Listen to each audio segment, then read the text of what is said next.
Histoire de Marseille, c'est le podcast qui parle des petites histoires comme de la grande histoire de Marseille. Aujourd'hui, on part explorer un lieu assez fascinant, presque secret, on pourrait dire. Niché au cœur des quartiers nord de Marseille, c'est dans le 15e arrondissement, la Cascade et le jardin des Égalades. On a pas mal de documents devant nous d'ailleurs, des articles de blog, des pages web plus officielles, des descriptions d'événements, même une transcription vidéo et la page Wikipédia assez variée. De quoi bien cerner le sujet. L'objectif, c'est de remonter un peu le fil de cette histoire qui est pleine de surprises. Comment un site, qui était autrefois un lieu assez prisé, puis complètement abandonné, peut renaître comme ça, grâce à des efforts collectifs, artistiques et écologiques. C'est ça qu'on va essayer de comprendre ensemble, comment ce lieu délaissé redevient un espace de nature et de vie. Et pour bien commencer, je pense qu'il faut parler du cours d'eau lui-même. C'est le ruisseau des Égalades. On l'appelle aussi parfois la Caravelle. C'est un petit fleuve côtier, pas très long. Il fait 17 km environ. Il prend sa source là-haut dans le massif de l'Étoile, au nord de Marseille. Puis il traverse Septem-les-Vallons, plusieurs quartiers nord, avant de se jeter dans la Méditerranée, près d'Arenc, dans la zone portuaire. Égalade, ce nom, ça sonne très provençal. Ça veut dire quelque chose lié à l'eau. En provençal, une égalade, c'est une source, un jaillissement d'eau. Ça évoque l'abondance d'eau, c'est assez ironique quand on voit qu'il est devenu par la suite. Mais bon, son bassin versant, c'est-à-dire toute la zone où l'eau de pluie va naturellement vers le ruisseau, couvre quand même 45 km². Ce n'est pas rien, mais voilà, l'histoire récente, elle est marquée par des transformations assez radicales. Justement, parlons-en de cette histoire. Les sources qu'on a lues, elles parlent d'un passé assez chic. Étonnamment, au XIXe siècle, il y avait cette fameuse cascade. Elle était sur la propriété d'un château, le château Falck. Et apparemment, c'était le lieu de balade un peu sélect de la bourgeoisie marseillaise. Difficile à imaginer aujourd'hui. On imagine bien le tableau, les belles dames, les messieurs en chapeau, qui venaient chercher la fraîcheur, le côté un peu bucolique de la cascade, loin de l'agitation de la ville, un petit coin de paradis. Et ça n'a pas duré longtemps. Justement, cet âge d'or, il s'arrête assez brutalement. Dans les années 1940, le château Falck est démoli. La raison? Pour construire l'autoroute A7, l'autoroute au nord. Elle passe juste là. Elle a un peu éventré le paysage, on peut dire. L'arrivée de l'autoroute, ça a tout changé pour le ruisseau. C'est le début du déclin. Le ruisseau, il se retrouve complètement sur le côté, marginalisé, et pire encore, il est progressivement utilisé comme un égout, transformé en partie en réseau d'assainissement à ciel ouvert. On rectifie son lit, on le canalise, on le bétonne sur de longues portions. L'horreur. Et il ramasse toutes les pollutions des usines qui s'installent autour, les rejets sauvages. L'accès devient même interdit au public, et la cascade elle-même, elle disparaît. Elle disparaît sous la végétation, les ronces, les déchets, elle devient presque invisible au point qu'on l'oublie complètement oublié.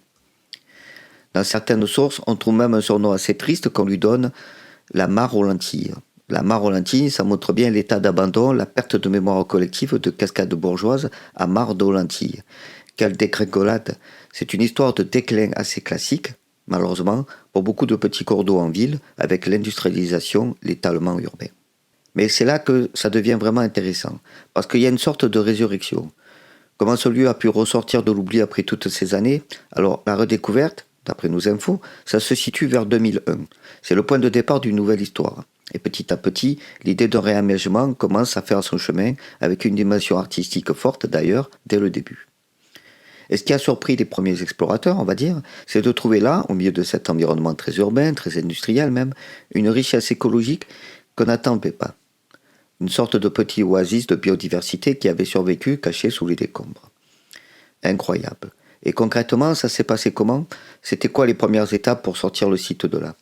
Ça s'est fait progressivement. En 2008, il y a eu un premier atelier. Ils appelaient ça révélation urbaine pour commencer à défricher un peu, à rendre le lieu visible à nouveau.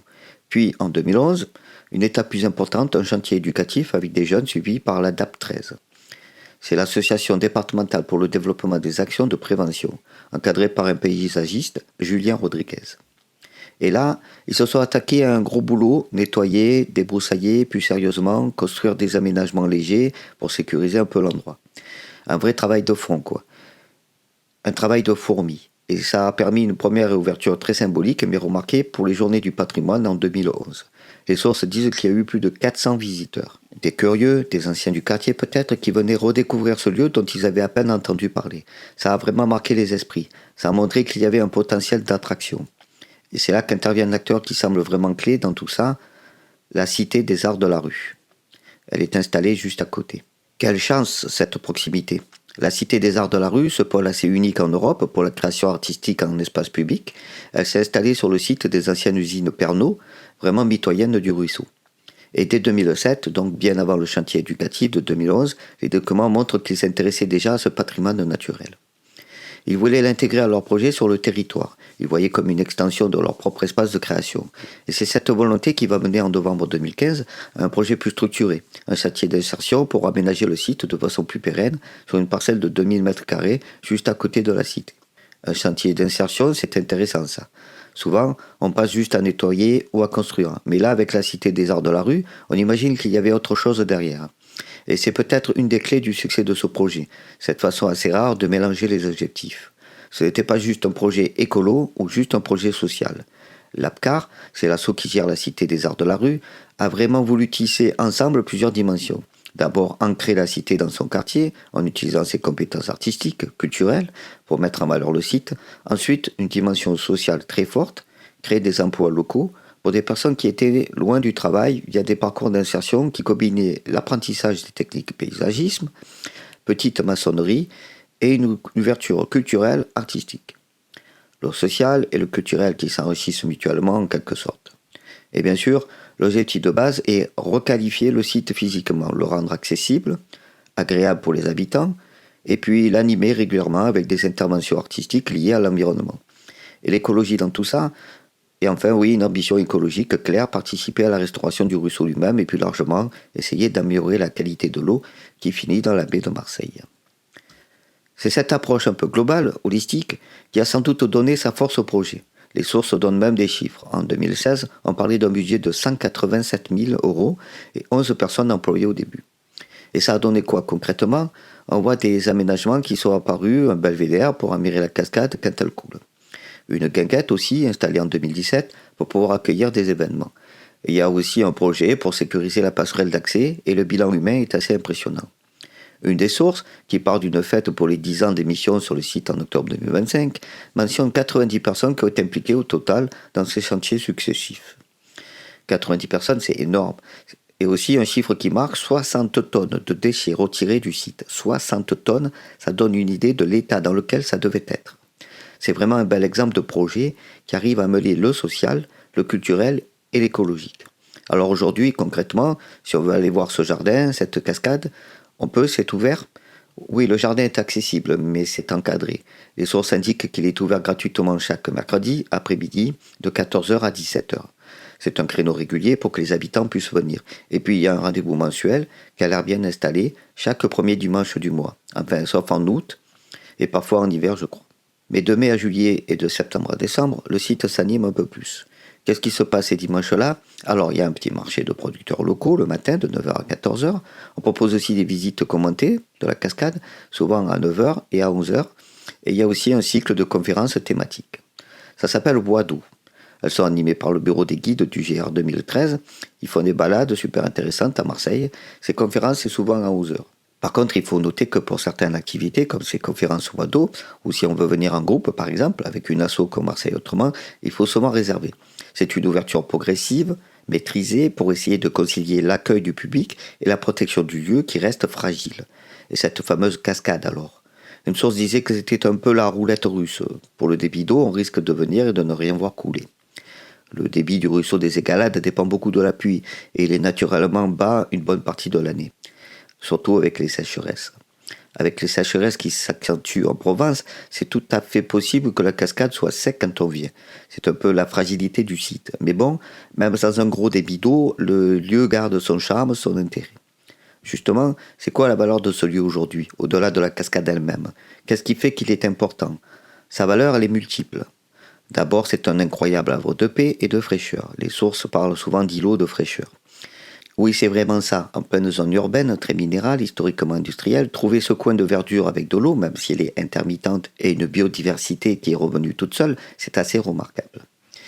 Il y a même des études prospectives pour le futur grand parc à côté qui disent que ça pourrait rafraîchir l'air de 5 ou 6 degrés la nuit par rapport au reste de la ville. C'est un atout énorme avec le réchauffement climatique. L'art fait partie du paysage, souvent de manière assez poétique ou ludique.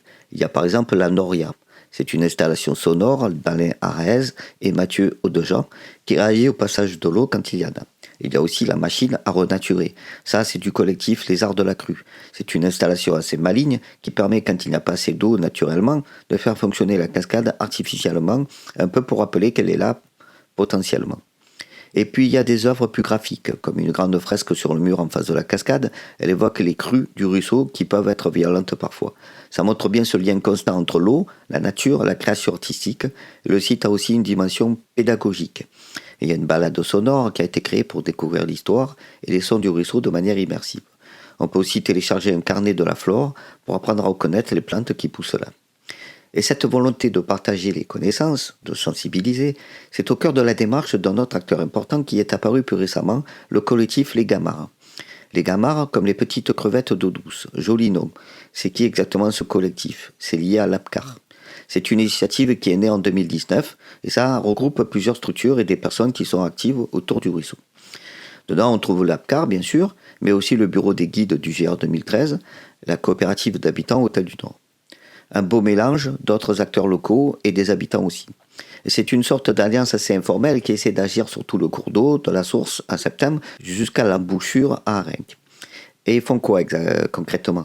C'est quoi leur objectif? Leur but, c'est de prendre soin collectivement du ruisseau, de mieux partager les savoirs sur lui, scientifiques, historiques, sensibles, de relier les différentes initiatives qui existent le long de son parcours pour créer une dynamique commune. De proposer des actions concrètes, comme des nettoyages citoyens, et surtout d'essayer d'étendre la démarche de restauration écologique qui a été faite au Jardin des Égalades à d'autres parties du ruisseau. Ambitieux, leur fonctionnement s'est beaucoup basé sur le bénévolat, la mutualisation des moyens. Ils reçoivent aussi des subventions, notamment de l'agence de l'eau. Le budget annuel est modeste, autour de 20 000 euros, d'après une source. Mais leur rôle de coordination, de mobilisation, il est vraiment essentiel. On voit aussi que le monde scientifique est impliqué. Le laboratoire IMBE, l'Institut méditerranéen de biodiversité et d'écologie, qui est basé à Marseille, est un partenaire régulier. Ils font des suivis pour évaluer l'état écologique du ruisseau, ils apportent une expertise scientifique. Ils participent à des conférences pour sensibiliser le public, et les actions citoyennes, elles continuent. Une source cite une opération Calanque propre en mai 2019, où, près de la cascade, 90 bénévoles ont encore ramassé plus d'une tonne de déchets divers. Une tonne encore. Oui, ça montre que le combat contre la pollution est loin d'être fini. C'est donc tout un écosystème d'acteurs associatifs, culturels, scientifiques, citoyens qui s'est mis en place autour de ce ruisseau et de son jardin. Maintenant, si on prend un peu de recul, comment ce projet s'inscrit dans les grands changements urbains à Marseille, c'est quartier nord. Il bouge beaucoup avec Euroméditerranée. Qu'est-ce que ça veut dire pour l'avenir du ruisseau, tout ça? C'est une question clé, effectivement. Le grand projet d'aménagement Euroméditerranée 2, il couvre une partie importante du parcours aval du ruisseau, et paradoxalement, ce projet urbain énorme a contribué à remettre le ruisseau sur le devant de la scène. Il a révélé son potentiel comme colonne vertébrale d'un nouveau paysage urbain qui se veut plus vert, plus bleu. Le projet prévoit même de le rouvrir par endroits, de le remettre à l'air libre sur certains tronçons, surtout entre le parc Biou et l'embouchure à Arenc.